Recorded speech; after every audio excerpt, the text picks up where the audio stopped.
All right, well, I have that. It's just a little bit after 3:30. So hello, everyone. This is Teresa Kemker. I am the chair of the Heritage Preservation Commission.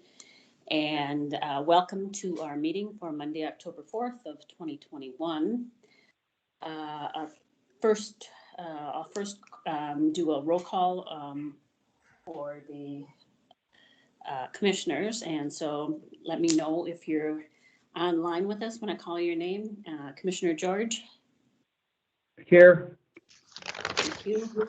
Commissioner, is it, pardon me for asking this, is it Ostem or Ostem? It's Ostin, and I'm here. Thank you. Commissioner Douglas? Yes, I'm here. Hello. Commissioner Lupke?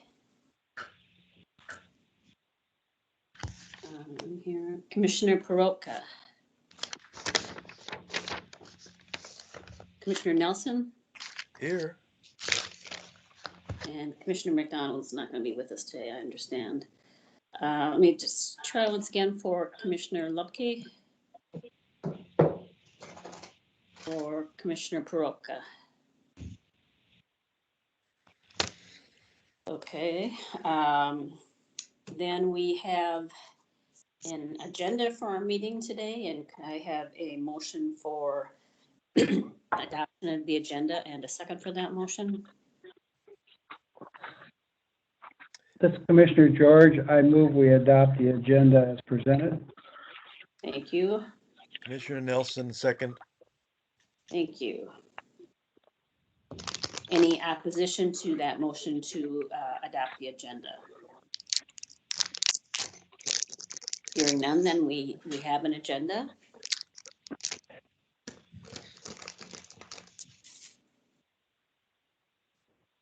And are there any conflicts of interest among the commissioners today? Commissioner George? None. Thank you. Commissioner Ostin? None. Thank you. Commissioner Douglas? No. Thank you. Commissioner Nelson? No. Okay. Then our next piece of business is the minutes from September 20th meeting. Are there many major edits needed on the submitted motion and the submitted minutes that anybody noticed?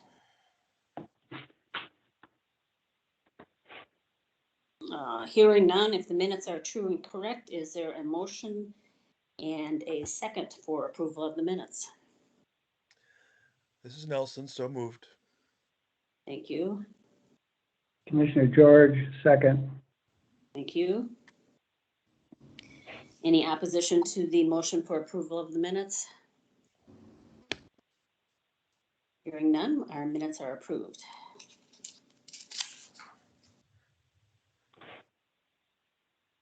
I just want to make sure we didn't have anybody, either Commissioner Peroutka or Commissioner Lupke, join us in the last minute or two.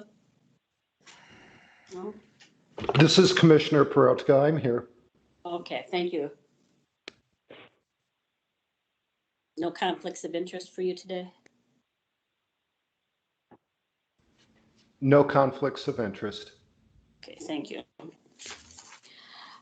So our first piece of business today is the CLG comments on the proposed development at 1619 Dayton Avenue.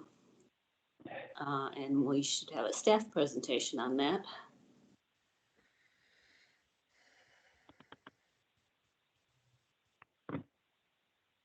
Yes. Sorry, I have a member of the public trying to get in as well, so. Okay, this is CLG consultation and comment for 619 Dayton, otherwise known as Marshall Flats. A portion of the site and surface parking has been subdivided to create a new parcel. The proposed new apartment building will be constructed within the historic boundary of Richards Gordon School, utilizing existing surface parking lot, which was historically the north schoolyard. This new 6-story infill building will consist of 98 units of affordable rental housing. The Richards Gordon School building occupies the lot and currently houses office space. The site is surrounded by a limestone retaining wall that was constructed in 1936 by the Works Progress Administration. The project proposal was forwarded to the State Historic Preservation Office, and 21 structures were reviewed. 20 structures were determined that no intensive survey or evaluation would be warranted. However, the Richard Gordon School was determined to be eligible for listing as a historic resource, potential historic resource. And to quote, the SHPO, which includes the school building, surrounding site landscape, and the WPA perimeter wall, retains a high level of historic integrity of design, materials, setting, location, workmanship, feeling, and association. The city of St. Paul submitted a finding of no adverse effect to the SHPO for use of federal funds. The SHPO disagreed with the no adverse effect finding and had 5 comments.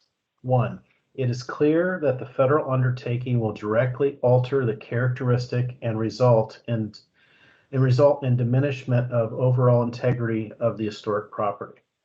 2, the proposed construction will have a potential direct adverse physical effects to the historic property. 3, the new construction must be designed in a manner consistent with the Secretary of the Interior's standards for the treatment of historic properties. The new apartment building has not been designed consistent with those standards. Number 4, the proposed new building presents a significant change to and alters the historic North Schoolyard by constructing a structure within what was historically an open space. And 5, the new structure is certainly differentiated. However, it is not compatible with the size, scale, massing, and architectural features of the historic school building. So the effects have been determined by SHPO. This is a little different project than what the HPC has seen in the past. Typically, we're looking at what the effects are, and if we agree with them, and then that goes to SHPO. So we're on the back side of this. SHPO has already made that determination. The question now is how these effects can be mitigated to allow this project to continue. The applicant is suggesting 3 mitigation measures. Number 1 is to rehabilitate the WPA wall. Number 2 is to submit an application to list the school on the National Register of Historic Places. And number 3 is restoring some historic playground land, quote unquote. The commission could consider a redesign of the new structure to a design that is more compliant with the standards for the treatment of historic properties. Redesign could change the determination of effect, but could also result in other effects to the school. The new structure will be a different color, will be set back from the school, so it's not perceivable from the school's front facade, thus preserving the original view. And I included the architect's rendering of this in your packets. The current design leaves the front facade of the schoolyard and school intact. The design as proposed doesn't connect to the school. Rehabilitating the WPA wall would preserve the 1930s view of the front facade. A redesign of the south parking lot area, quote unquote play area, with paving materials which reflect the original yard pattern, which we found in Minnesota State Historical Society photo at the front facade, would assist with preserving the original view of the structure. I also wanted to, those are some of the mitigations. I don't know if commissioners have others. I do want to say I've heard from a couple of you that you had some questions about the project, about what our role is, and the comments. And I want to make it absolutely clear, we have no regulatory authority in this project at all.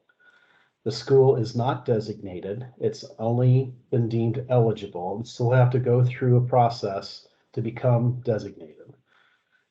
We are commenting as part of our certified local government review authority. SHPO has asked us to comment, and those comments, we do not have a bearing on this project. The SHPO will. They will take our comments, and they will be the decider that decides what happens mitigation wise with the project. So I know some folks were confused about what is mitigation, what is not. I don't know how to determine effects. This is really more of a situation of how do you feel about this? Do you think that the new building is going to have a completely detrimental effect to the structure so that it won't be able to be seen as an historic school anymore? Or is there some things that can happen to this to assist? I certainly think one of the major things that the developer is doing is going to submit an application to designate the school, something that it's not right now. The school is currently not protected, and designation would protect it. So that is a clear example of a mitigation. So I wanted to make sure we were clear on that. This isn't design review. We're not redesigning something.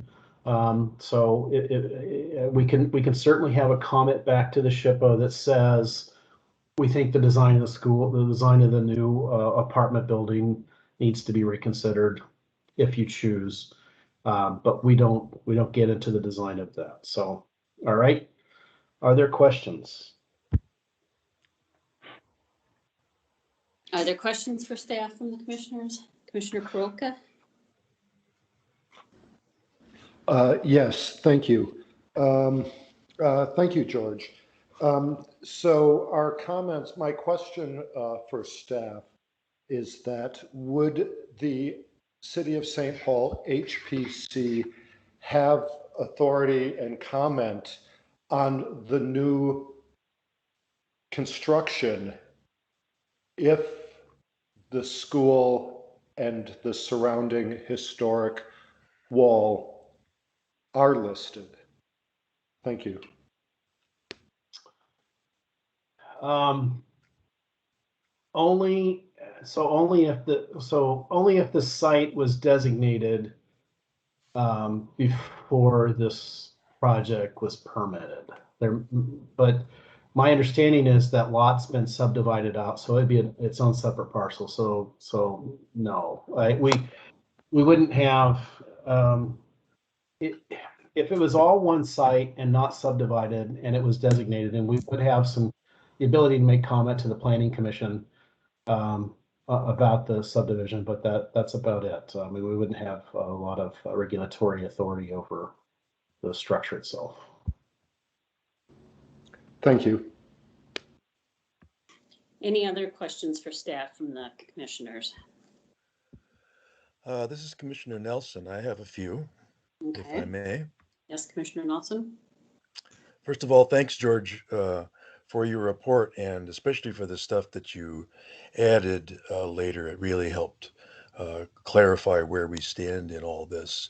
What is the next step in the process after today? I would send a letter to the applicant and the SHPO, just alerting them of what your comments are.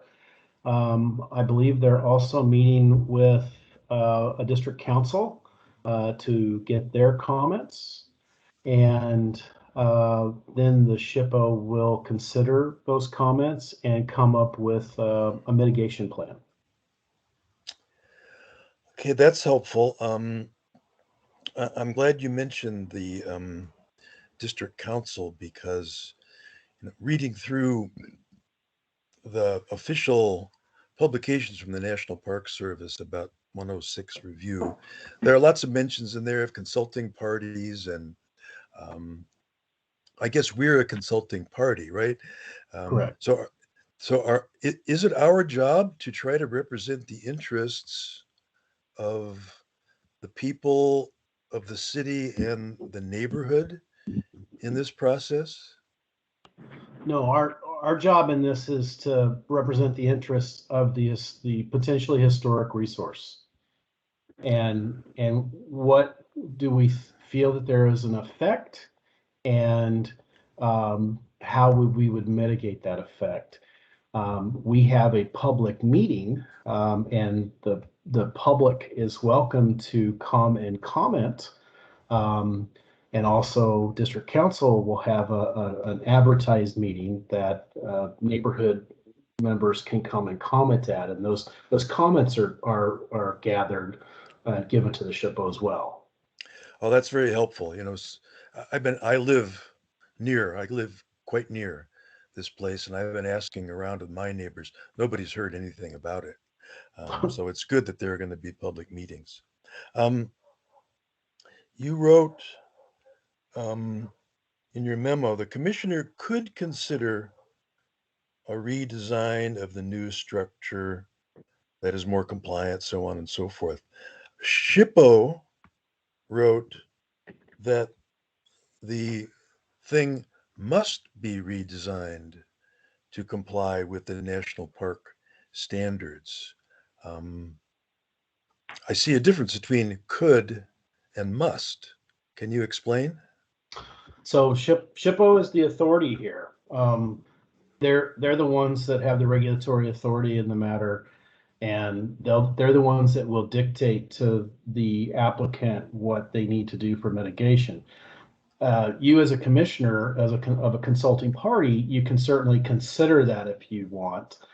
I think it's important to be aware that a redesign doesn't always pose a better solution. Because if you read, the developer is going to need to have a certain number of floors, a certain number of floor area, things like that. But so let's say you push the building down, it may push the building out, it may push the building to be connected, it may push the building to go in front somehow. I'm not sure. So you can certainly consider it. That could be one of the areas that you want to talk about, but it seems like the SHPO has already, like you said, been very insistent Firm about that. So yes. Okay, that's very helpful. I think I have just one more question for now, which is the applicant suggested nominating the site for the National Register, and I think that's a good idea. But I wonder, as I understand these nominations, and I have looked at a few forms, the context, the site, the integrity of the site is very important. And it strikes me that, once a 6-story black tower goes up right next to the building, the integrity of the site is much altered. So wouldn't that Impacted? wouldn't that very negatively affect a nomination? It could. There is a high degree of integrity with the school itself, though. Even the front yard is basically intact. It's a parking lot right now, but it's still there. You have to think over time there are going to be changes to any historic fabric. It's just the fact, the way the city moves and things happen. So but yeah, you're right. It could have an effect that would cause it not to be designated. So. Okay, that's very helpful. Thank you. That's all I have for now. Thank you. Any other questions? Commissioner Douglas, did you have some questions? Yes. So the building, the school building, I'm understanding that it's not designated historic yet. Correct. But right. So I'm wondering about the neighborhood. So is the neighborhood historic preservation or no? It is not. No. 20 structures in the area were looked at, and the SHPO commented that no intensive survey, further survey would be, evaluation would be warranted for the surrounding properties. Mm-hmm. Okay, so, yeah, and I guess just so, no, I guess that's my question, but that's a beautiful building. I've been in it. It is a gorgeous building, and it does seem that, the new structure does take away from it because it's so contemporary. It's just a big rectangle. Although they did try to use some of that color, but I guess I'm kind of agreeing with Shippo.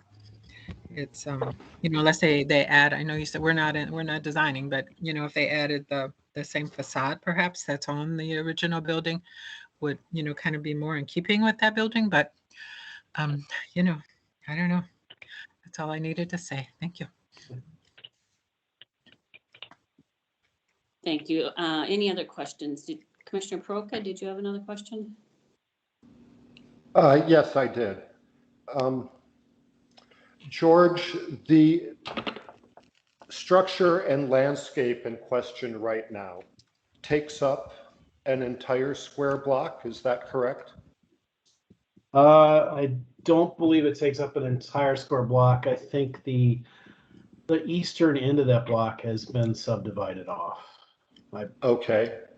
And so this proposal to list the school to restore and regain what Shippo in its letter called itself what was historically an open space, end quote, but hasn't been for many generations. There's no protection for this building right now. And so listing it would add to that protection. And also there's, and it would be a listing that would be led by the owner of the subdivision that includes the school? Yes, for listing on the National Register, you have to have owner consent. Okay. And there would be a partial restoration of what was historically an open space, and the garnering of a save and restoration of a WPA retaining wall. Correct. And Shippo's main focus or the concern that they listed was the loss of the north schoolyard restoration or possible regain. The change of the open space. The change of the open space. Yeah, because of the construction of the new building. Okay, okay. Thank you. Thank you, Commissioner Perouka. Any other questions for staff? Let me just run through the roll call, just make sure we're not missing anybody. Commissioner George, any questions for staff on this? No questions at this time. Thank you. Commissioner Ostin, any questions for staff? Just one. So do mitigations, do the mitigations have to be specific to the site, or could they be more general to historic mitigation in the city? I have seen mitigations that are general. Yeah, so it has to help with the historic property, but like, for instance, I've seen mitigations where maybe something's happening in an area and one of the mitigation measures is to survey that area.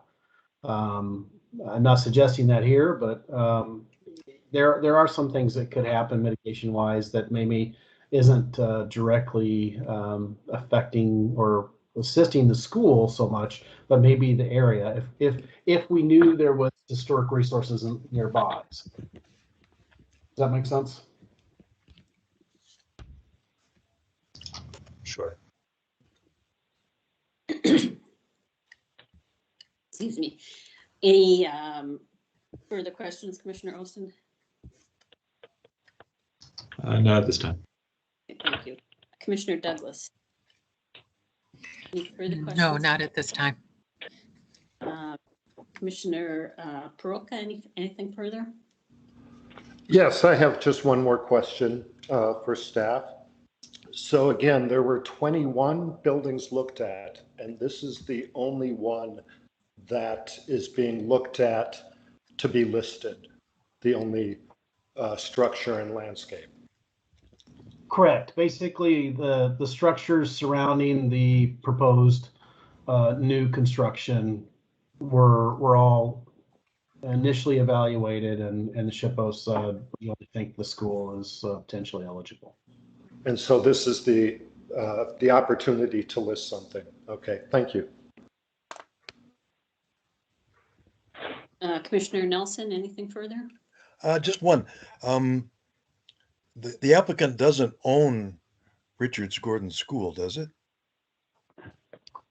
I believe he does. Oh. He is on the line, so he can answer that question here in a minute for you all. So. You know, what I was getting to, I think obviously, is since the owner must consent to a listing, if the applicant's not the owner, does the owner consent? But I guess we'll get that cleared up. Thank you. That's all I have. Thank you, Commissioner Nelson. I just had a couple of questions. I was confused. When SHPO said that this property was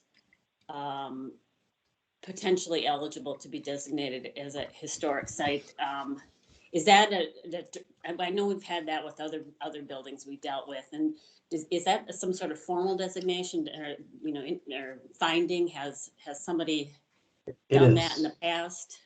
So the SHPO has the authority to make that. It's called a determination. They make that determination. It does not mean the school is designated. It still has to go through the process of that, going through the board and being ratified by the keeper of the register. But it is a determination whenever we, for the purposes of environmental review. So.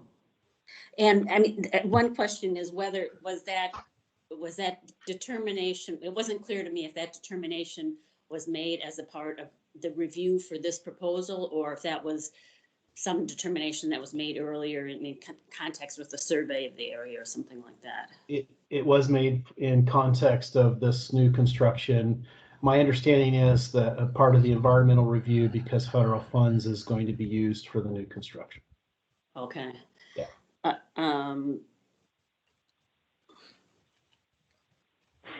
Oh, and then this is kind of another process question, and that is with respect to, you had said that you commented rightfully that, if there's a redesign of the project, it might have other adverse effects, and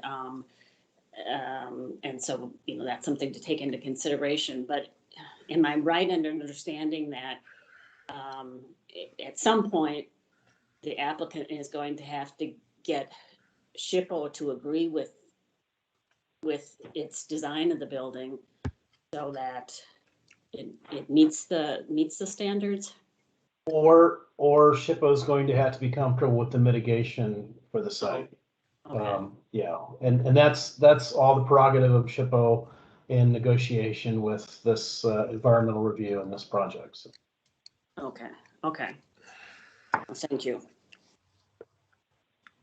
Okay, one more time, are there any other questions for staff on this project? And if not, then we will hear from the applicant. Who I assume there's, at least looks like there's a couple people on the line who are here to speak on behalf of the applicant, and the applicant generally has 15 minutes to make their presentation to the commissioners, after which there may be questions from the commissioners. This is Rich Packinen. Should I jump into the conversation here at this time? Yes, and I guess I should remind you too that everyone will need to state their name and address before speaking. But yes, you can jump in right now. Wonderful. Okay.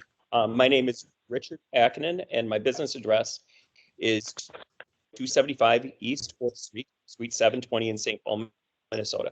I'm one of the owners of the Richard Gordon Building right now, and I'm one of the developers of the new project. And the name of the project is called Marshall Avenue Flats. On the line here today is also Amy Lucas, our historic consultant, and our architects from Leonard Lawal, Scott, and Erickson. So Mohammed Lawal is on the line, and Ian Simonson.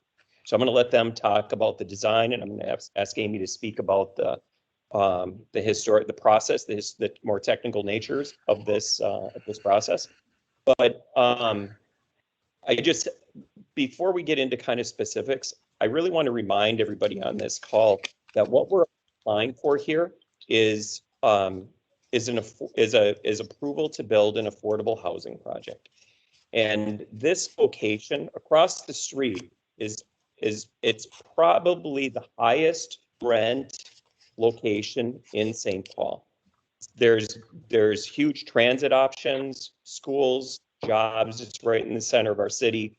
Whole Foods is right across the street. Our proposed rents on this 98 unit project will range from $1,200 to $1,500 per month cheaper than the exact same apartment across the street. And so as we're wrestling with an affordable housing crisis in our city, this is a really good example of an opportunity that exists to help solve part of that problem. We bought this project several years ago, and I bought this building with an eye towards, with looking at that sea of asphalt that is on the north side of this building.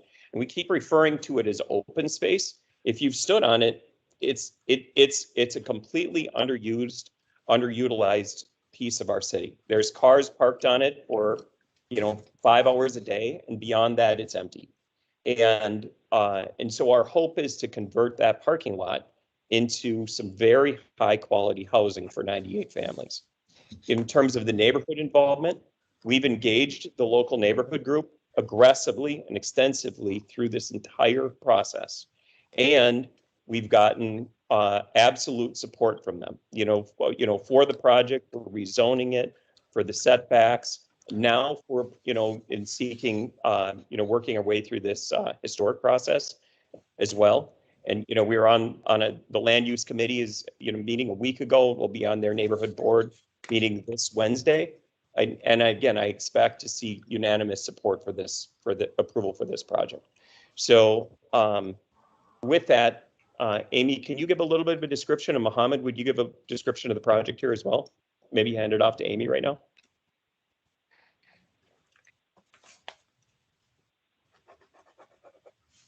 Amy, someone's hand is up. Hi, I'm Amy Lucas with Landscape Research, and I completed the historic Section 106 review of this area. I know that Mohammed wanted to maybe take over and explain the design to everyone, but I can just kind of briefly explain. So the Section 106 review, as George explained, is because federal funds, affordable housing funds, so through HUD and MHFA are being used on this project.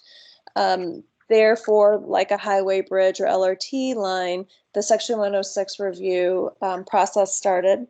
So it's been going on for at least 6-7 months at this point. Started last fall, where an area of potential effect, an APE, was developed around the project. Usually the first tier of buildings facing the project are evaluated, and they're all looked at for their eligibility to the National Register. As I explained, the only one, as George noted, that came up with potential eligibility was the school. The school, it's at this point, SHPO agreed that is potentially eligible. There are a number of issues with the school. It has been gutted inside, which is usually an issue with National Register eligibility. and the site has been altered somewhat. The school was built in 1911. The WPA wall is actually 1932. Most schools actually at that time in St. Paul, that was a huge WPA project, and most of them actually do have a WPA wall. So the SHPO letter noted that, and we've had a lot of discussion since then with the staff environmental review person, because the wall has been reworked quite a bit, repointed. It's missing one section. It has a concrete cap that was added a few years ago. And the staff reviewer at SHPO did know and was aware that most of those WPA walls do not have any footings and have not been stable through the years. So I think that her letter centered more on looking at mitigation efforts for listing the building or adding some green space somewhere. The way the MOA would work is that there are 3 parties that would be consulting parties, and that would be the federal agency like MHFA or HUD, the owner developer, in this case Rich Packanen, and then the SHPO and the National Advisory Council on Historic Preservation. We were asked to contact any parties that may be interested. In this case, we contacted the HPC and asked if we could explain the project to them and if they would like to be concurring parties.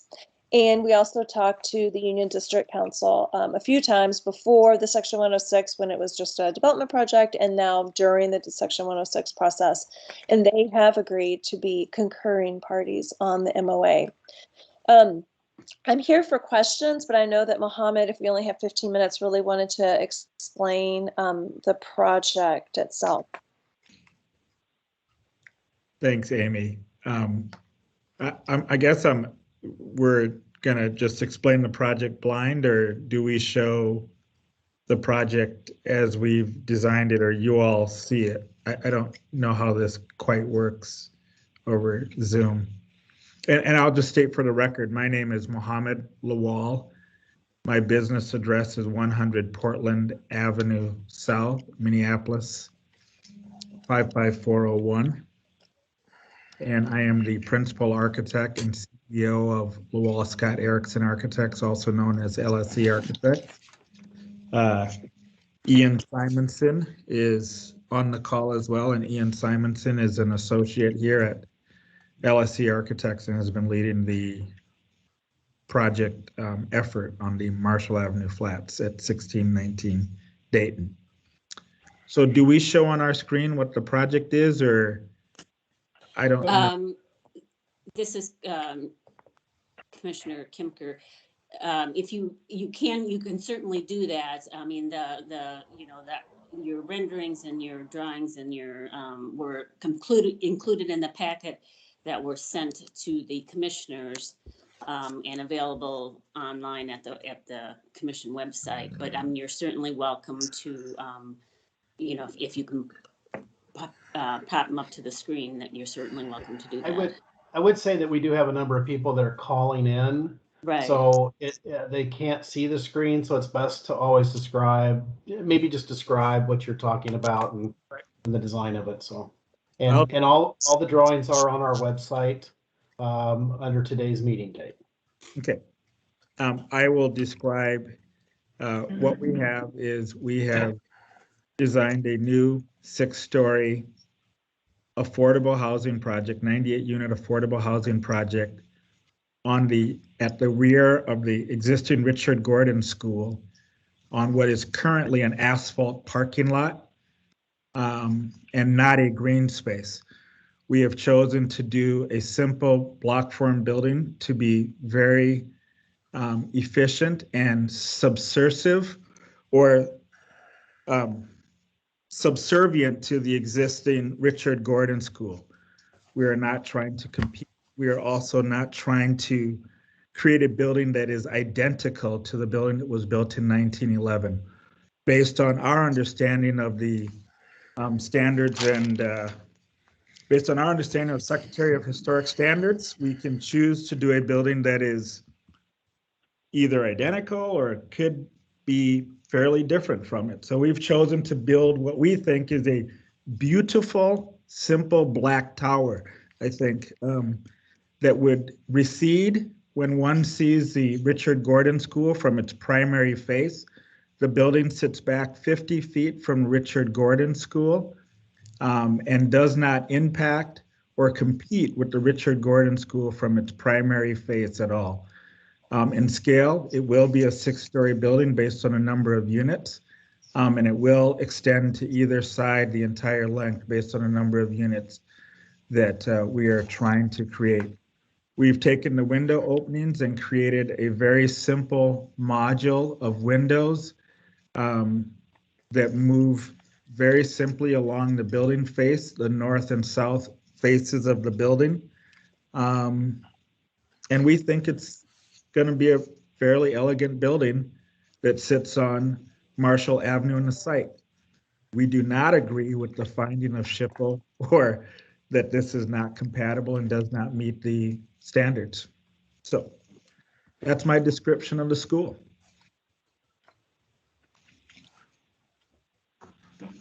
Okay, thank you. Are there any questions for the applicant then from the commissioners? Commissioner Peroutka?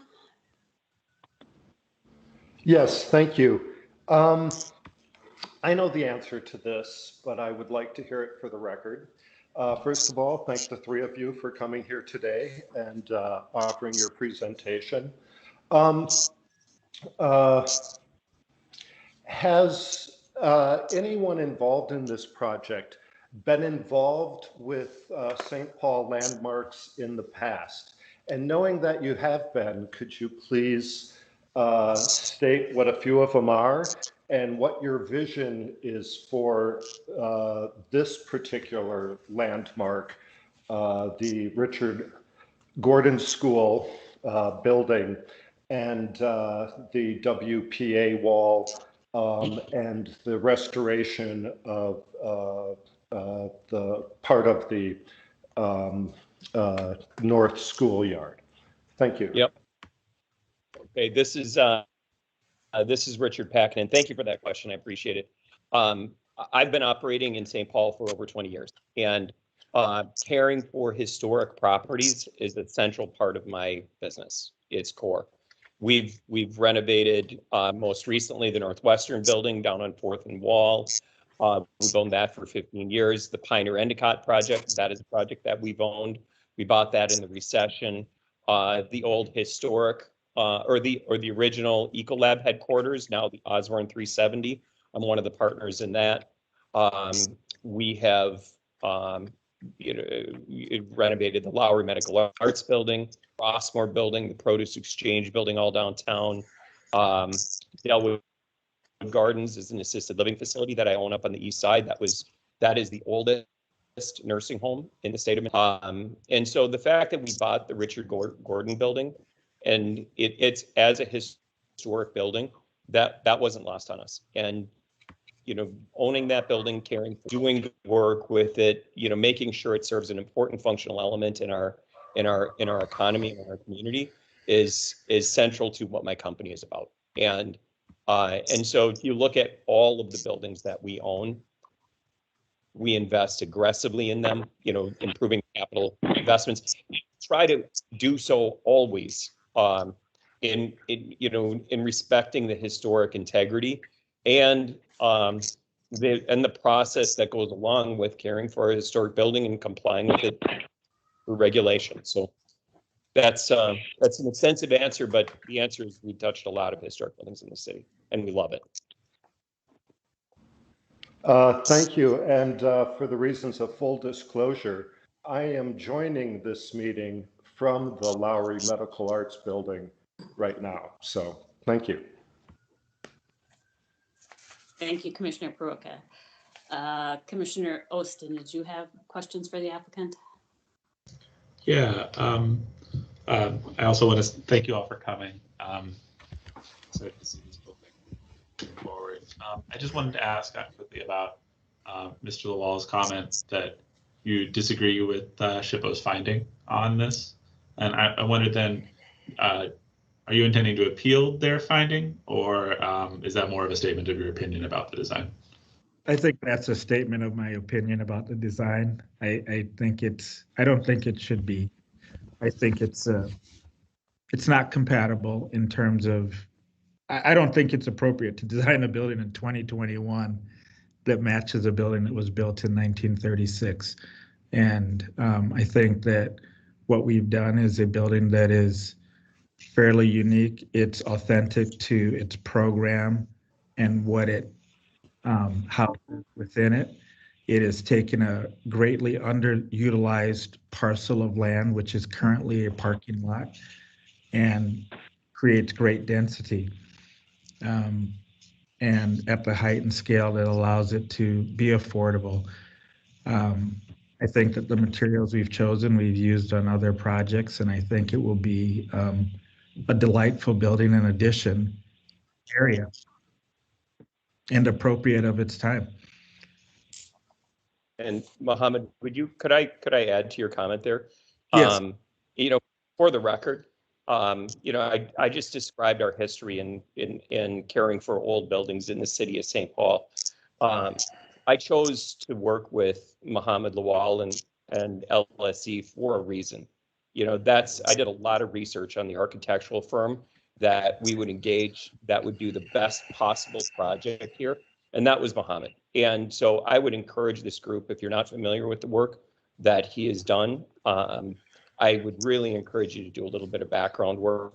But he just described it well. We have this historic building, and we have a parking lot on the north side of this site in what is probably the fastest gentrifying area in our city. And this is a great place to do an affordable housing project. But in doing so, we have to go with maximum density. It has to be as big a project as we possibly can because of what's happening in that area and what this project uniquely gives us. It's in what's called a qualified census tract, and that is critical for developing affordable housing. And the fact that a qualified census tract exists across the street from the highest rent projects in our city is super unique. And so there were a lot of elements that came into this, but I'm proud to be a partner. I'm proud that LSE is my partner, and I love the work that they're doing on this design. Thank you. Commissioner Austin, any further questions? No further questions. Thank you. Any other questions for the applicant from the commissioners? This is Commissioner Douglas. Yes, Commissioner Douglas. So, yes. So, I want to say I'm really happy to see affordable housing going up in this neighborhood. I think that is wonderful, and I commend you for that. It's just, as a designer, you're saying you have this historical background, and that's wonderful. But this is a brand new from the ground up construction, and it's and I'm sure it's going to be wonderful. I'm sure you're great designers, but as a designer, what I see is just a rectangle, and I can't see what you've done on the inside, and we're really not concerned with that, but it does concern me. I see bowling alley hallways, and I just hope that if this goes through, and your problem is SHPO. And that's a big problem. But if it does go through, I hope you're going to do some interesting things, and so it's not just a big black rectangle. It looks beautiful from the outside, but I'm just concerned about the interiors. And I know you probably had to squeeze in as many affordable units as possible, and that's wonderful, because we've got a lot of people who are living out on the streets in Minnesota, and I think this is wonderful that there will be a place for a lot of people to live.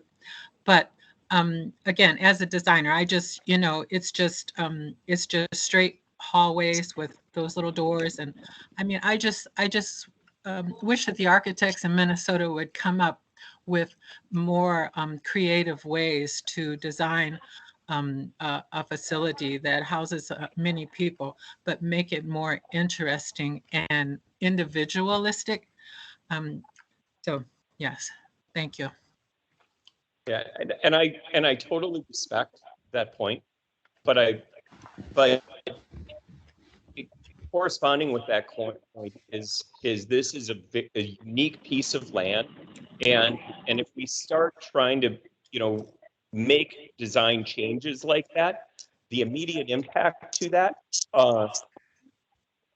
is a lesser number of units, and that means there'll be fewer families able to access that transit, those jobs, those schools, that growth, and I think that's wrong. And so my direction to the designers and the architects was density, maximum density, and that's where the project stands. And it's and again, I'll stand behind the design of the project. And you know, if you look at the details and you know the lines and how Mohammed and his team went to great lengths to design a fabulous building here, it's a lot more than a rectangle. Yeah. Oh, yeah. Well, all right. You know, I hate to just keep dwelling on this, but, you know, as a designer, I mean, I've done a lot of research, and I'm sure you have too, but, and, you know, we live in Minnesota, and our environment is very important to our facilities. But I know in Canada and different places that have the same environment that we have, they get very creative. You know, there are not a lot of rectangles and squares. You know, I think it can be done, and you can get in a lot of housing, a lot of density. So it's just my opinion. Thank you.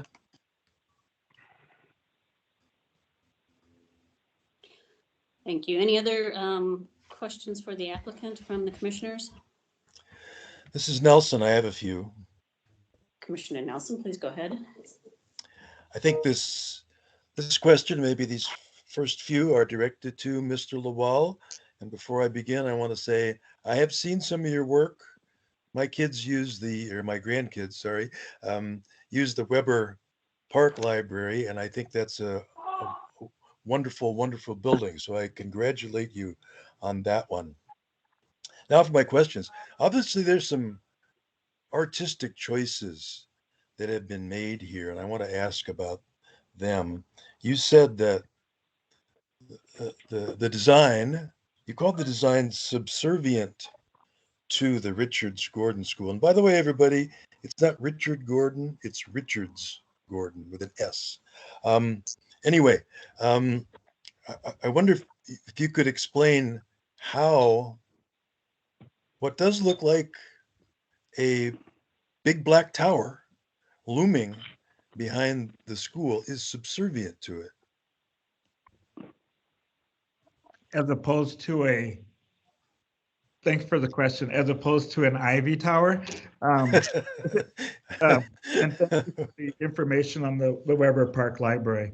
And I think 17 years ago, when I did propose the addition to the Sumner Library, which is in Minneapolis, which was a 1915 Carnegie Library, the State Historic Preservation Society did not agree with what I thought and what we thought was the appropriate form in addition to that English Tudor building.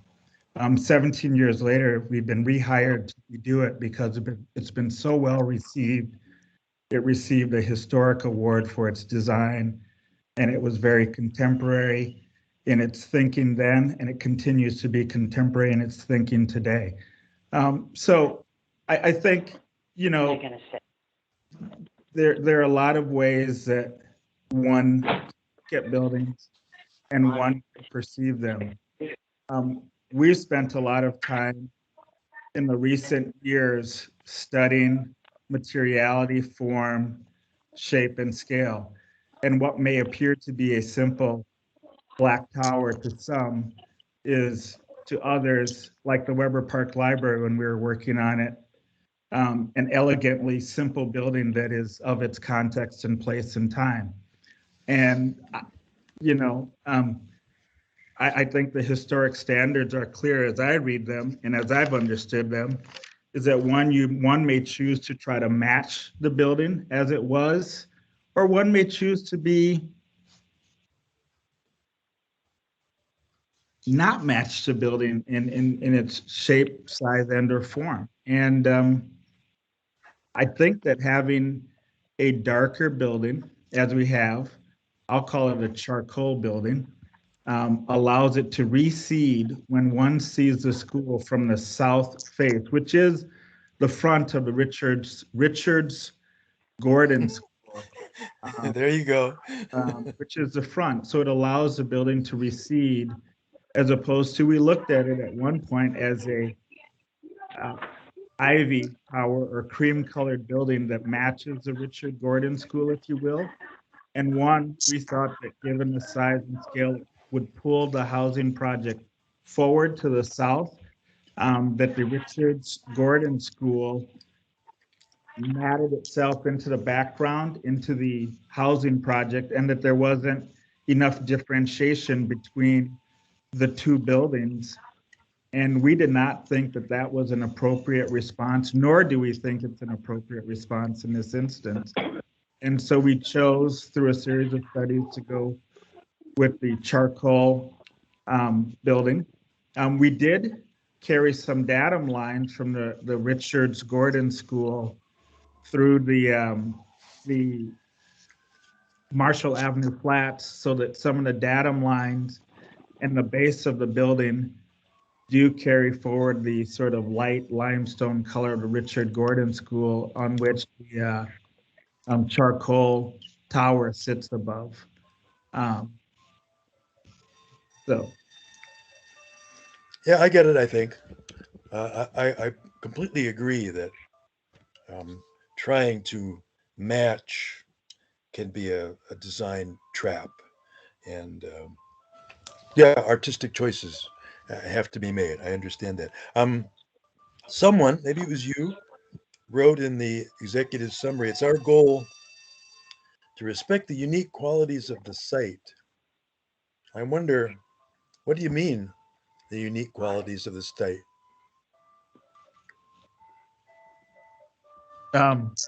Before you answer that question, this is Chair Kim Kerr again. I just want to remind everybody on the call that if you're not speaking, you need to please mute yourself from the call. I can hear the ice cream man going by someone's house there. So if you please take a moment to mute yourself while you're not speaking, so that we get a clear conversation here. Thank you. Sorry, the ice cream van is outside my house right now. Oh, okay. But it's going away. Okay.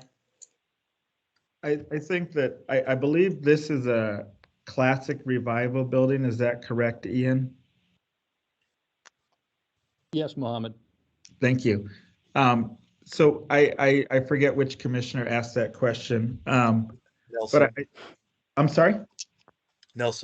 Nelson, Commissioner Nelson, thank you. So on this classic revival building and or site, one of the things about classic revival architecture, as I understand, is its simplicity in form and shape. The original Richards Gordon School was built in 1911, and I believe there was a subsequent addition. It's a three-part structure with a fairly simple and authentic representation of the program that's on the inside. And so what we tried to do, at least on this, I don't know if there's anything more unique about this site than any other school site in St. Paul. But what we tried to do is utilize what we felt is the more underutilized portion of the site, and not impact the primary front of the school. So I'm not sure if there's anything more unique about the site, Commissioner, than any other school site that I would see in St. Paul. But okay. I think my next question or two would be for Mr. Packinen.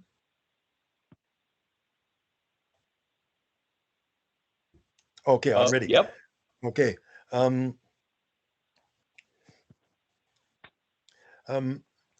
One of the criticisms that's often directed at historic preservation is that, and there's some merit to it, is that we care more about buildings than we do about people. So I wonder if you are open to some what I think are more imaginative ideas about mitigation, if it comes to mitigation. I won't hold you in suspense. I'll give you some of these ideas, and perhaps you'd be willing to react to them. So I've lived in the neighborhood for 49 years. If you ask anybody in the neighborhood, where's the Richards Gordon School? People just look at you. They have no idea. Then if you say, oh, if you tell them it's the building with family tree in it. Oh yeah, then I know. So the story of Richards Gordon School is, I'm willing to say, utterly unknown, even to those of us who live nearby. So what I want to suggest is that as a mitigation measure, you all commission an illustrated history of the Richards Gordon School, both the building and the human story of the school itself. There are tons of records out there. There are tons of photos out there. This could be done, and this would be a mitigation, I think, that would bring the story of the building, which is, after all, much more a human story than a brick story, to where the public could find it. Is this something you would think about? In fact, that is something we have thought about, and I'm going to speak to this specific project. But if you look at our other projects, one of the things we've done, like with our Pioneer Endicott building, we actually commissioned a book to be printed, about the history, the social and economic history of the Pioneer Endicott building, and we donated that book to the museum, the Minnesota Museum of American Arts, now the M. And they sell that book, and the proceeds of that sale go to help fund their operation.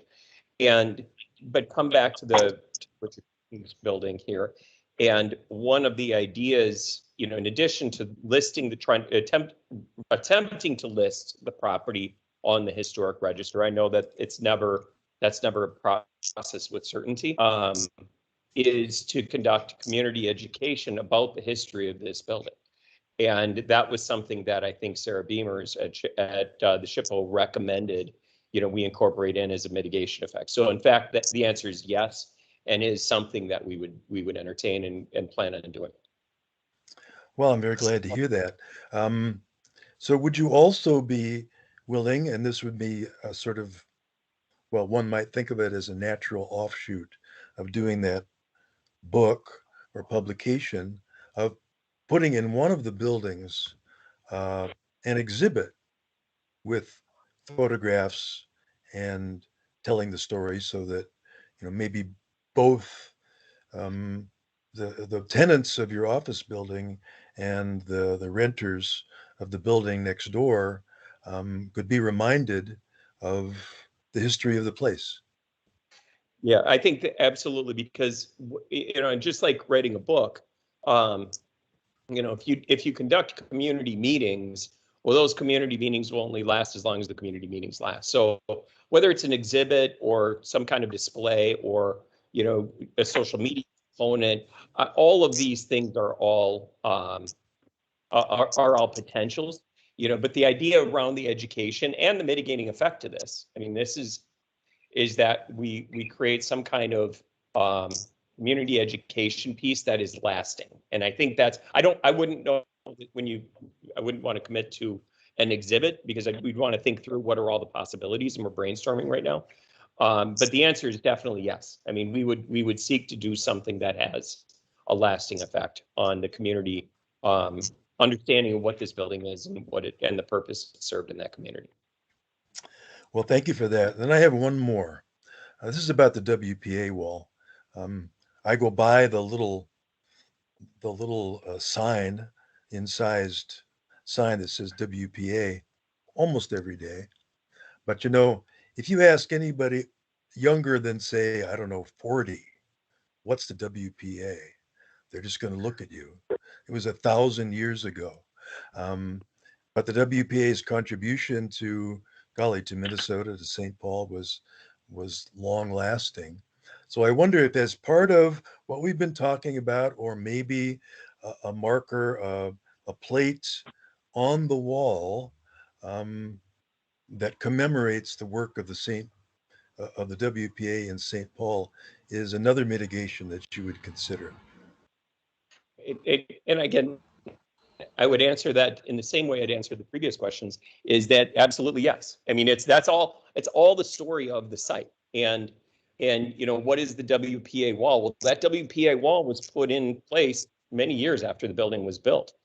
And so, you know, imagine a year and a half from now, a brand new building is sitting there with a wall that resembles the WPA wall. And I could totally imagine a plaque there that says this wall is a replacement of the WPA wall that was installed previously, and some history of it. I think all of that is you know, is part of being respectful of building on a historic site and trying to encourage community awareness around what it is we're doing. And at every project we've done, we've always sought to, you know, to do exactly what you're describing, you know, whether it's on our social media, whether it's the way in which we're renovating the buildings, the books that we publish, the names that were chosen for the buildings, et cetera, that all has bearing on that.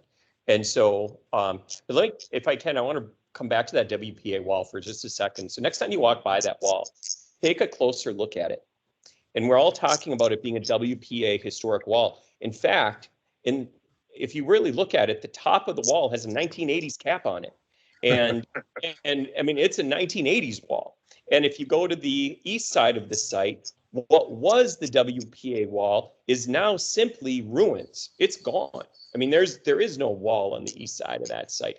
And the WPA wall, it's that wall that you're looking at sits on a sand foundation. We did test pits to dig down and get underneath the wall to see what it was. The second we try to put a building on that site, that wall is going to crumble because there's nothing holding it up. And that's, you know, and that's what we're dealing with. And that's why that wall, as pretty as it is, and it's not now 1980s form, it's important that it goes away so we can build 98 units of affordable housing. And I think to the affordable housing and what we're building there and how it was designed, as Mohammed so eloquently described, I think that's part of the story too. And, you know, part of history is also what's happening today and why we as a community think it's important to welcome all families into our communities. And this is an example of how that gets done. Okay, I have just one more. Thank you for that, by the way. So when we're talking about the wall crumbling, do you just mean on the north side? Yes, just on the north side. We're not going to be, when we talk about the wall, it's the wall on the north side. You know, the wall on the outside, actually the top, I think 30 feet on will, but then, you know, the majority of the wall on the west side and all of the wall on the south side will stay as it is. And, you know, will be cared for in the normal course of the way we manage our buildings. Okay, thank you very much for your time. That's all I have. Well, and thank you very much for those questions, because I mean, that I think is the spirit of you articulated very well, kind of the spirit of which how we're anticipating pursuing the mitigating effects of what we're talking about building. You know, we are talking about building a large building on what was the backyard of this school. That's fact. And I think by mitigating it through education and documentation and description, I think it will be a key aspect of our mitigating effects. Thank you for your comments. They were great. Thank you. Commissioner Peroutka, do you have further questions for the applicant? Yes, I do. I just have an addition, since we were talking about the passage of time and the different historic details and structures that were built. The elementary school was not frozen in time the year it was built. The wall was not frozen in time the year it was built. They exist today. And part of the important story that will be regained with the repositioning of this historic site, which takes up the better part of a city block, is that it was home for 26 years of the Quatrefoil Library. And that is part of its history that would also be regained and should be mentioned here for the record, and also captured in a, it was mentioned in the listening session last month, that there's interest in an LGBTQ plus historic context study, and the Quatrefoil Library would be part of that story, and called the Richards Gordon office building home for 26 years. Thank you. Well, and to that point, I personally don't know the history of these buildings anywhere near as well as you and this group clearly does. I'm wondering if this group wants to help us create the story so that way we can, help explain to the community what this is all about and how this building was used. I mean, is that something this group would want to engage with us on? Who can speak for the group?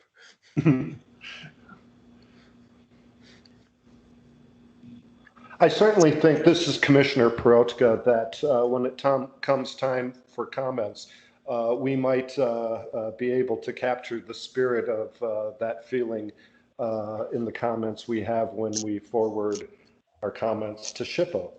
Thank you.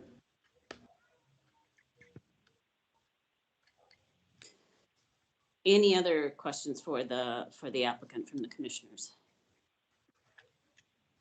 I do have just one question, and that is, and maybe you touched on this before, and I might have missed it, but to me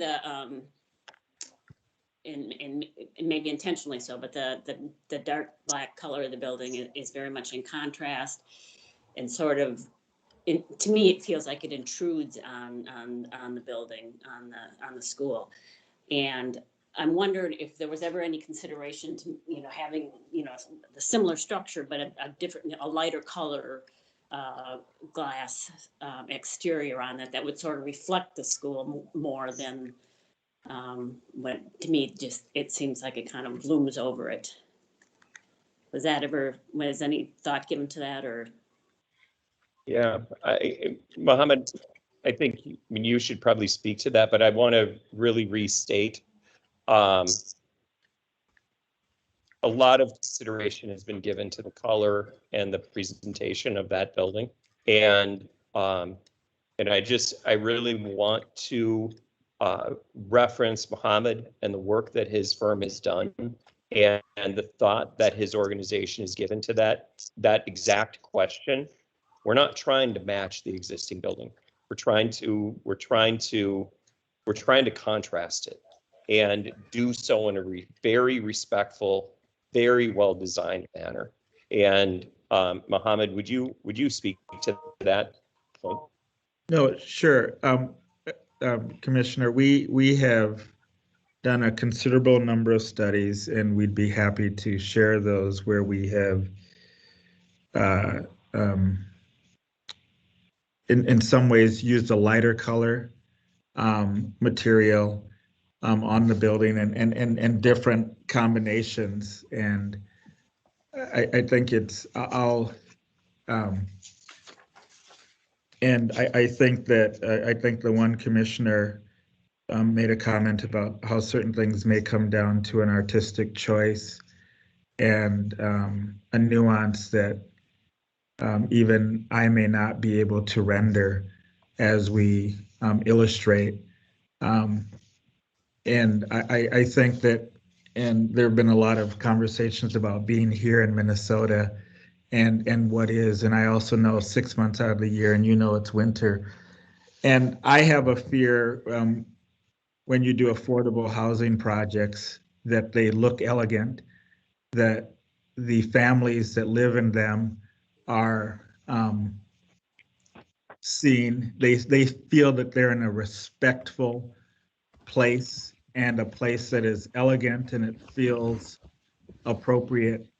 And how do we design that and do both? And we felt, given everything that we've been working on and what we've been doing, that a charcoal, I'm going to use the term charcoal, a charcoal building, as we've shown, that contrasts the Richards Gordon building.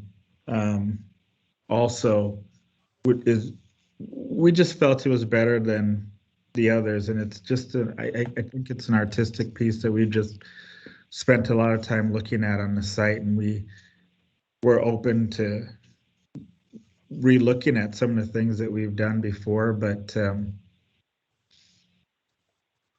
they're difficult buildings to render, and they take a lot of time and nuance to get them right. And over the last 30 years, I've managed to get a lot of buildings right, I think. More right than wrong. And so. But I want to really emphasize what Mohammed just said. We have 98 families that will call this building home. And that the words that he just used to describe how he's approaching the design of this building with respect for those families and pride, you know, a prideful place to say that's where I is, I mean, that's core to that firm's strengths. And I just, you know, as we talk about contrast to this historic building and, you know, the historic site, I don't want to take away from that point that he just made, that this building needs to be a site that is prideful, that's unique, that is not diminutive to the buildings across the street in any way. And that's, you know, we're trying to build a very, very high quality building here that is that serves a very important role in our community. And I don't want to just hear that, please hear that point that he just made. It's critical.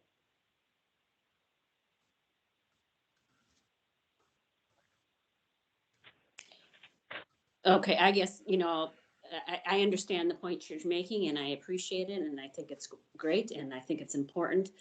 I guess I'm just not, it's not clear to me why the dark charcoal color is essential to that. But I mean, I understand that's the way you see it, so.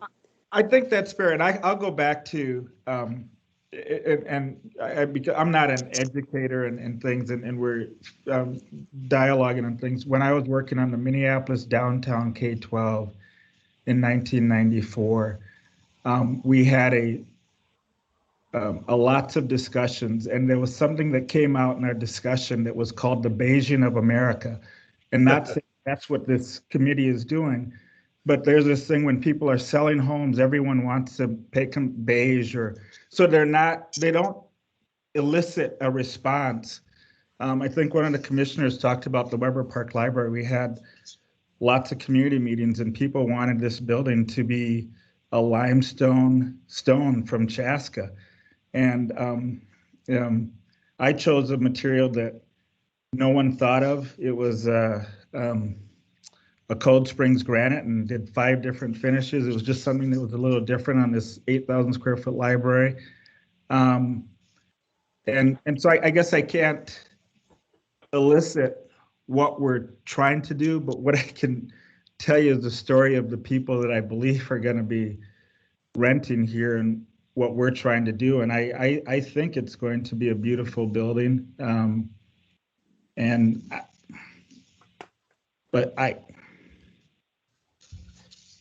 But it's a subjective artistic piece, and it's based on a lot of experience and things I've done. And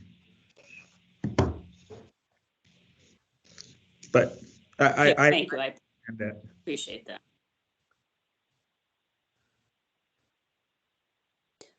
Commissioner Douglas, did you have further questions? Yes. Yes, just a couple more things. I mean, I appreciate the artistic quality and the elegance that Mohammed is saying. I think that it is a beautiful building. But then I'm wondering if, you know, if we're concerned about the people who are going to live there. It is beautiful and elegant, but I guess just right now from the renderings, I don't see where it's geared towards families. It looks very sterile and elegant, and I don't see places for children playing, and you know, it's a very sophisticated building, and to me it doesn't say families, it doesn't say family oriented. And then the neighborhood too, I know that neighborhood, and it's an old neighborhood, and I know it's being gentrified, but you said it's across from Whole Foods, and I believe I don't remember the colors in the Whole Foods buildings, but isn't it more brick? And I think in the neighborhood, you know, like it's old St. Paul neighborhood, and it's the influence is a lot of brick, like dark browns and red bricks and that type of thing, and it kind of gives and trees, and it gives that warm old you know feeling of St. Paul, and I don't see that in this building. So I kind of think I agreeing with Commissioner Terry that you know, it's that color is very interesting, and you know, like you said, but I think it will stand out too, you know, as an individual building rather than kind of matching in or working in with the surroundings. So it's just my thoughts. Thank you.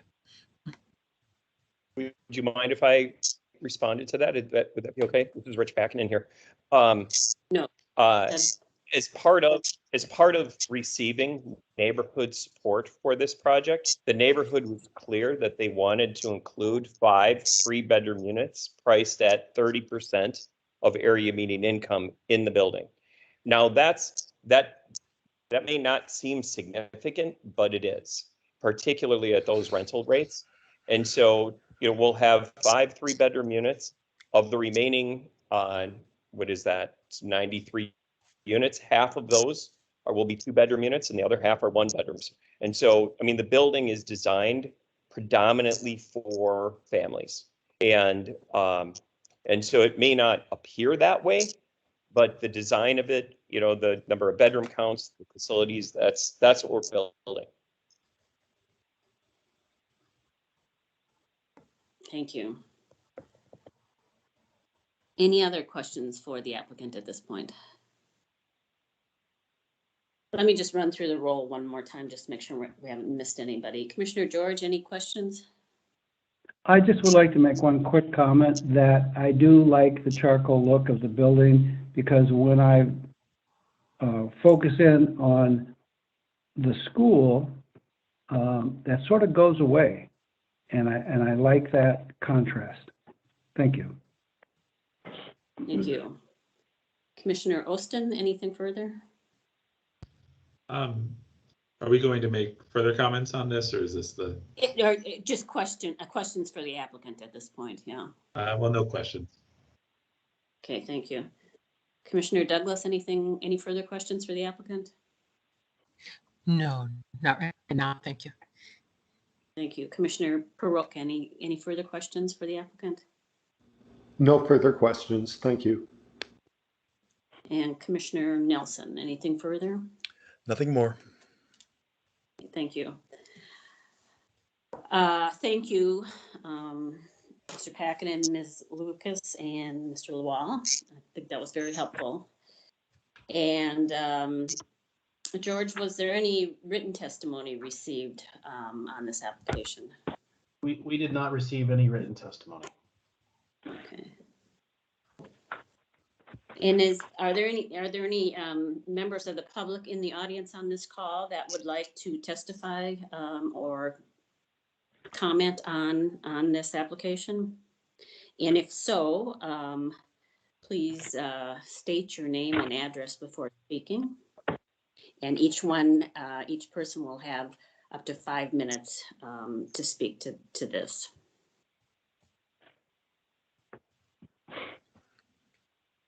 So with that, are there any members of the public on this call that would like to speak to this application? Hello. Hello, yes? Hi, my name is Cliff Swanigan. I live at 1618 Dayton. I'd just like to comment on the family units, what you say is the attractability of everything there.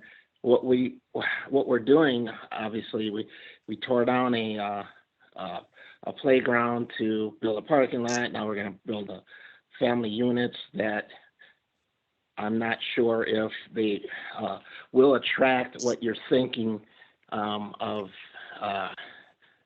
getting the affordable housing there. I grew up in public housing, so I sort of have a little experience of that. But as a thinking that we're going to attract, I think what we're going to attract is basically people who aren't able to afford the really high rents to go into these units. I understand what you say, where there's a few units that are 3-bedroom, which is family, but a 2-bedroom unit is one adult and 2 children, or 2 adults and 1 child. And then there's not, it's just, anyway, I just thought I'd put that out there. And so the attractability is fine. I think it's dumb, but the buildings, the size is kind of squeezed into a small area, but I understand that that's what you're trying to do, is bring somebody here to live. But anyway, thank you. Thank you, Mr. Swanigan. Any other members of the public on the line who would like to comment on this application?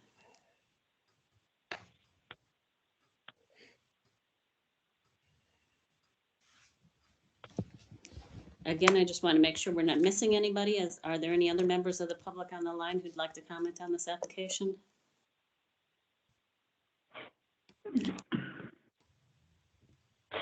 Okay, hearing none, then I will close the public hearing on this at this point. And I will ask the commissioners if we have a motion and a second for the application. This is Commissioner Nelson. I have a motion. Thank you, Commissioner Nelson. You want to make that motion? Here goes. I suggest that the St. Paul, I move that the St. Paul HPC suggest as mitigations of the adverse effect to the Richards Gordon School, if necessary, the following. 1, that the applicant apply for listing of the building on the National Register of Historic Places. 2, that the applicant commission the creation of a publication, illustrated publication, documenting and telling the story both of the school as a building and of the school as an educational institution. 3, that the applicant create and exhibit, whether in physical or virtual form, complementing the publication that would be available to the tenants of both buildings to see and learn about the history of the place. 4th, that the applicant place in the vicinity, shall we say, of the WPA wall, a plaque, a plate, a historical marker commemorating the work of the WPA in St. Paul. That's my motion. Thank you. Is there a second for that motion?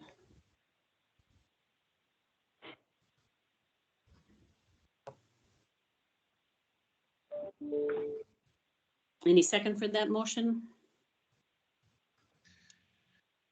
Commissioner Peroka. I'll second. Thank you. Okay, discussion on that motion? Commissioner Peroka? Thank you. I support the motion, and for mitigation, I think the most of the points that Commissioner Nelson detailed are covered by the proposed mitigation that SHPO will be reviewing. When it comes to SHPO's letter of determination, I think it does reduce the entire site to the historic North Schoolyard, which the letter called itself what was historically an open space, end quote, but has been a parking lot for many generations. I think that this narrow determination doesn't do the whole site justice, and that, in fact, when you look at the issues, the points of mitigation that the developer has proposed, leading the listing of the building as the property owner to be listed, the restoration of the WPA wall, which is a style and historic in and of itself, although it's from a different time and place of the original school. But my comments are in support of the resolution and the points of mitigation, the restoration, partial restoration of the North Schoolyard open space as detailed. And so, yeah, I support the resolution. Thank you. Thank you, Commissioner Peroka.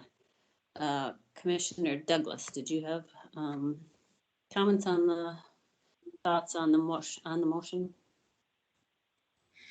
No, but I think I'll support the motion. Okay, thank you. Commissioner Ostin, did you have thoughts or comments on the pending motion? Yeah.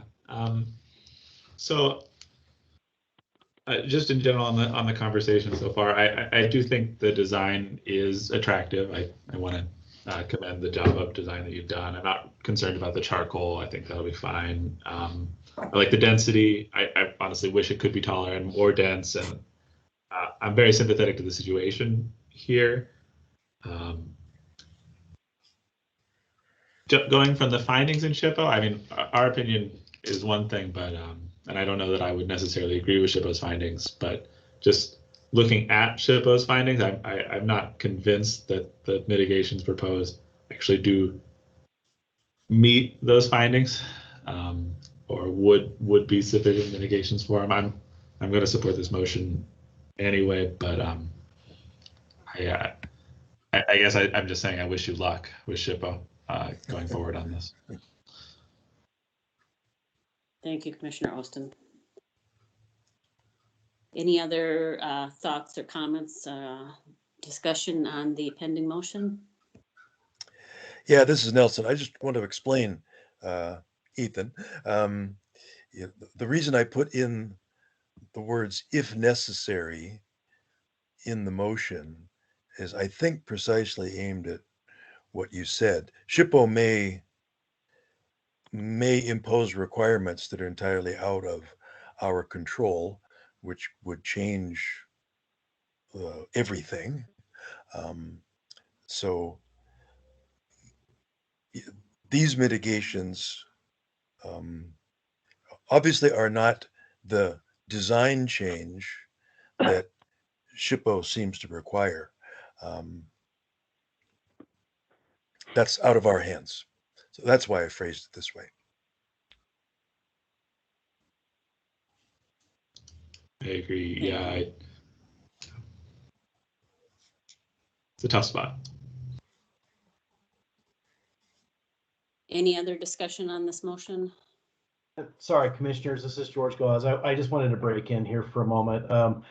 I do want to say, Commissioner Austin, I appreciate that comment. I will say, SHPO's determination was made without any consulting party outreach. So, and the process is that they usually get consulting party comments before they're making their determination. So this whole project's been a little strange that it's really backwards right now. So I'm just wondering if the comments are the HPC and then the comments, I believe it's Union Park, that the applicants are going to for comments.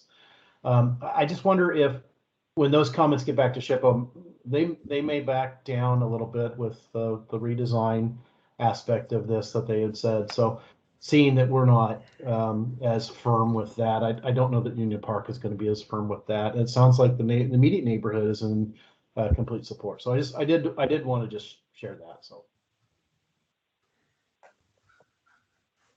Thank you, George. Any other further discussion on the pending motion? Commissioner Proka, you still have your hand up. Do you have further comments? I do. And I was just gonna, thinking about what George, thinking about something and then George said it. As the City of St. Paul HPC, I think we could have a very strong voice in this. We can continue to challenge the design community to meet the needs of a changing city, especially during a housing crisis. But we could be stronger too with this resolution for our input, because this is going up in our city and we are closer to our city than SHPO is. And so we might have an opportunity to inform SHPO that design concerns aside, even though apparently they're outside our scope, and they won't be inside our scope in the future, even if the building's listed. But for the reasons of mitigation, the listing of the site, the landscape, the significance of the wall, the social history of the building itself, the significant builder and architect who designed the building, who himself was the son of a significant local builder and architect, that we could have a strong voice with SHPO regarding this project. If we narrow our scope and see that although there would be a loss of the return of the open space, and there would be an obstructed view from one side, the trade-off would be the listing. Would be smart density housing where none exists currently, so you don't have to demolish anything else. And apparently, with over 20 other buildings in the neighborhood not having the opportunity to be protected or listed, this is an opportunity to have a strong voice and partner with this project as and when you can get a chance to have underground parking in Minnesota replace above ground parking, take it. I mean, that's a good trade. That's a good trade. So the utility aspects of this building, not considering the design aspects, are good also. So this might be an opportunity, or this is an opportunity for the HPC of St. Paul to have a strong voice. Thank you. Thank you, Commissioner Proka. Any other thoughts or comments on this from the commissioners? Let me just run through the roll one more time, just make sure we're not missing anybody.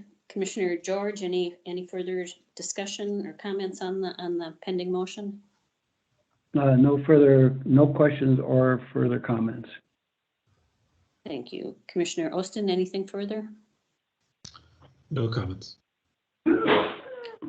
Commissioner Douglas, anything further?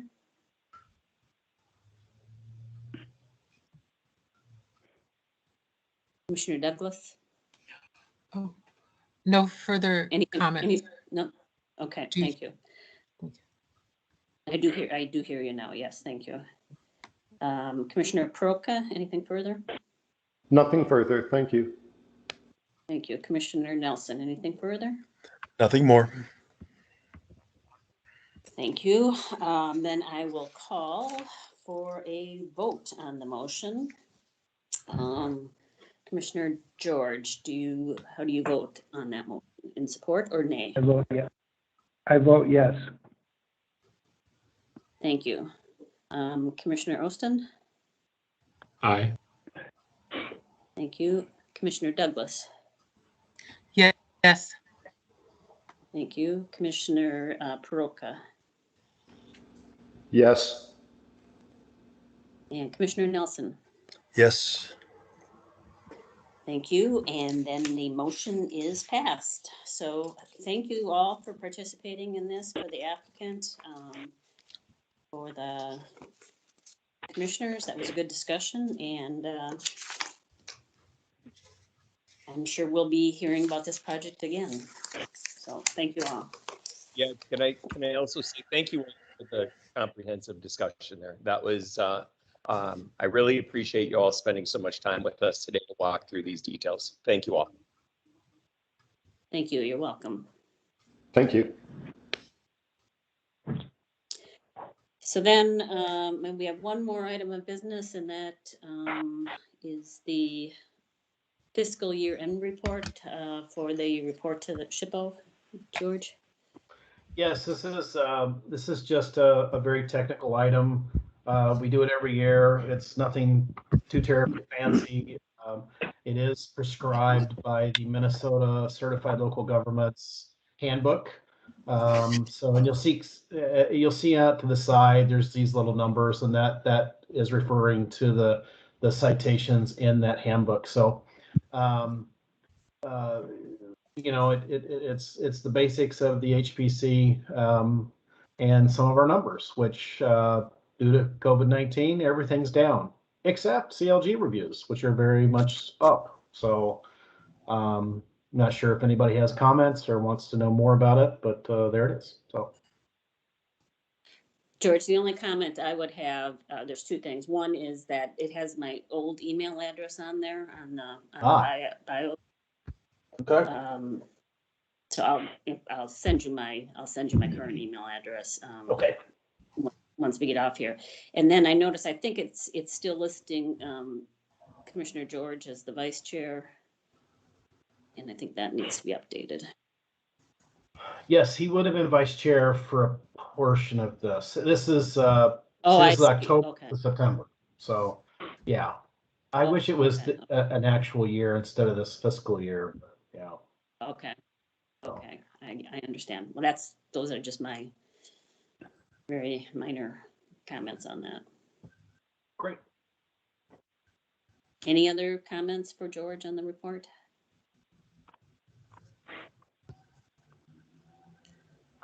If not, I will entertain a motion to adjourn. This is Commissioner George, so moved. Thank you. And Commissioner Commissioner Douglas, Austin, I you're second? second. Okay, we're seconded. Okay, any opposition to that motion?